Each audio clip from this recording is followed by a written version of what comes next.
Hey, I'm just in the mood to film, so I figured I'd record a video talking about one of my favorite series, the Crimson Empire Trilogy by Alex Marshall. This right here, which I'm not going to take out, but here's a picture. I don't have any bullet points or anything for this video, so it's just going to be on the fly, so we'll see how it goes. So 25 years ago, there was a general called Cold Cobalt Zorsha, and she, with the help of her 5 villains, her 5 captains, led a rebellion against the Crimson Empire with her mercenary company, the Cobalt Company. Zorsha became queen and she reigned for a little bit, but she fucking hated it. And so when an assassin came to kill her, named Insoreth, she and the assassin actually faked her own death, letting the assassin become queen. And Zorsha just disappeared into obscurity, where she's been living with her husband in this small little village for the last 20 or 25 years. Until one day at the beginning of this book, her entire village is massacred along with her husband.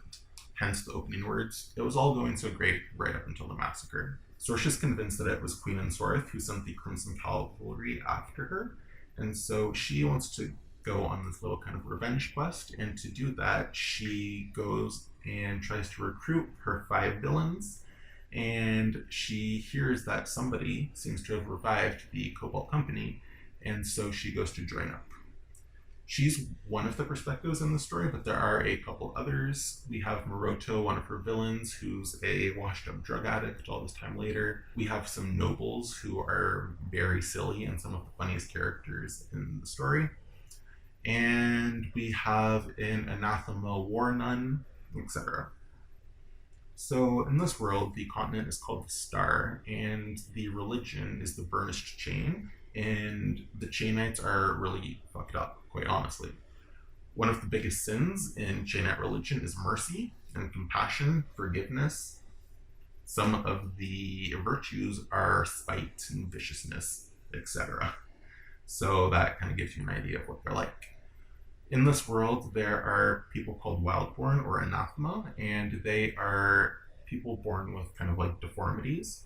So they're humans that are born with horns, or they might have beaks or talons or some other kind of animal aspect to them, like tiger's eyes or something like that, like sullen. The Chainites, in order to kind of purify them, they take a lot of these anathema in, even though they are considered damned souls, and they go to the barbers and get their deformities chopped off, and they might get prosthetic teeth and noses in place of where their beaks used to be.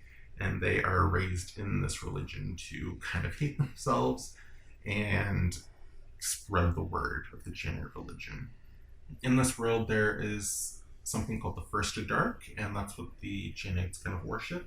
It's the realm from which everything came, and it's full of demons. And the demons are one of my favorite parts of the story. In this world, you can sacrifice an animal to the First Dark, and you can have a demon inhabit that animal and spit it back up. And so this demon familiar is bound to you for the rest of your life. The demon has to protect you, so it will nudge aside arrows with its powers and things like that, because if the owner dies, then the demon is trapped in that animal form for eternity. The only way the demon can get free is if the owner basically asks for a wish, and in exchange for granting it, the demon is released back into the First Dark. The best part about this trilogy, though, is it is so funny. It's everything that I wanted Kings of the Wyld to be. Kings of the Wyld is just kind of this funny, adventurous romp through whatever, while this series is all of that, but with some very cool world building and religious magic aspects and whatnot. And so it's just a little bit deeper and a lot cooler. So in book 1, the Cobalt Company seems to have been revived by the daughter of one of Zorsha's old villains, and another rebellion is being led against the Crimson Empire.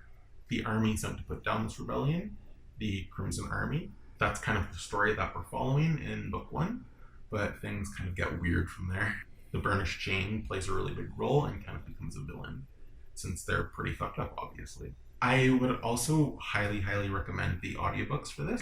The narrator, Angela Masters, makes everything so much funnier, in my opinion. and she really emphasizes the way that some of the noble characters speak, all like fancily and crazy. So I'm just going to play you a little sample right here. I should point out, and to be perfectly frank, I may have still been teensy bit tipsy at the time. After it became obvious Captain Zorge's devil wasn't going to help you, I had a heart-to-heart with Prince, and the next thing I knew, well, it doesn't bear repeating. Morrow?